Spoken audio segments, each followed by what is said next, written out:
என்னை சிறைச்சாலையில் அடைத்தனர்.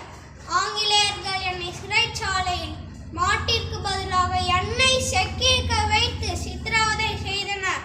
அதனால்தான் மக்கள் என்னை செக்கித்த செம்மல் என்று போற்றுகிறார்கள். ஆங்கிலேயர்கள் என்னை செக்கிருக்க வைத்து சித்திரவதை செய்தாலும் நான் வீரத்துடன் நாட்டிற்காக போராடினேன். தாய்நாட்டை உயிரினும் மேலாய் நேசிப்போம். இந்தியன் என்று பெருமிதம் கொள்வோம். இந்திய பொருள்களே வாங்குவோம். வந்தே